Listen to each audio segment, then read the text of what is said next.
विश्रांतीनंतर बातम्या विस्ताराने पाहणार आहोत। थोड्याच वेळात राज्य मंत्रिमंडळाची बैठक होते। सह्याद्री अतिथीगृह या ठिकाणी ही बैठक आयोजित करण्यात आली आहे। राज्यातील अचानक झालेल्या मान्सूनचे परिणाम, शेतीचं नुकसान तसेच शेती नुकसान मर्यादा कमी केल्याचा मुद्दा या बैठकीत चर्चेला जाणार आहे। तर पावसाळ्यात मासेमारी बंद असते, त्यामुळे मासेमारी करणाऱ्या नागरिकांना काही अनुदान देता येईल का, या संदर्भात देखील कॅबिनेट बैठकीत चर्चा केली जाणार आहे। कोरोना रुग्णसंख्या वाढतीये, त्यासाठी केल्या जाणाऱ्या उपाययोजना यावर चर्चा या बैठकीत होणार असल्याचं कळतंय। त्याशिवाय जलसंपदा, वैद्यकीय, शिक्षण या विभागांचे देखील काही महत्त्वाचे निर्णय समोर येण्याची शक्यता वर्तवली जाते।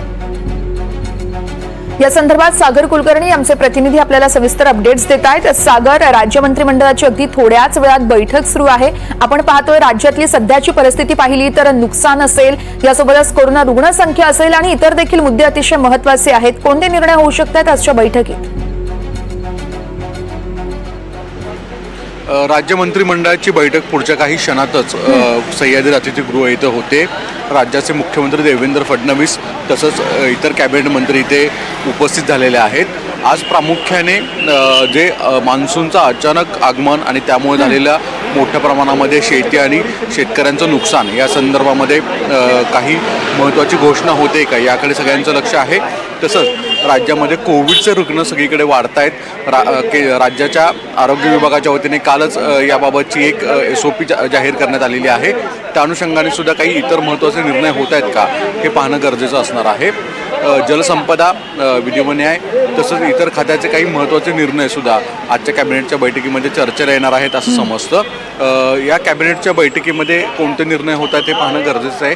त्याचवेळी कॅबिनेटच्या बैठकीनंतरनं राज्यातलं जे ST महामंडळ आहे यांच्या कर्मचाऱ्यांच्या संदर्भात एक महत्त्वाची बैठक राज्याचे मुख्यमंत्री देवेंद्र फडणवीस आणि परिवहन मंत्री तसंच दोन्ही उपमुख्यमंत्री यांच्या उपस्थित होत आहे।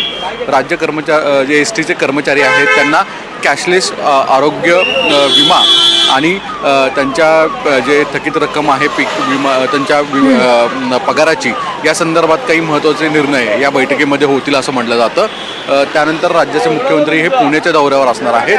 तुर्तास कॅबिनेटची बैठक सुरू झालेली आहे आणि काही महत्त्वाचे निर्णय या कॅबिनेटच्या बैठकीमध्ये होतील असं म्हटलं जातं। निश्चितच सागर, या बैठकीवर तुम्ही असेच लक्ष ठेवून राहा। सगळे अपडेट तुमच्याकडून सातत्याने जाणून घेत राहू। तुर्तास धन्यवाद।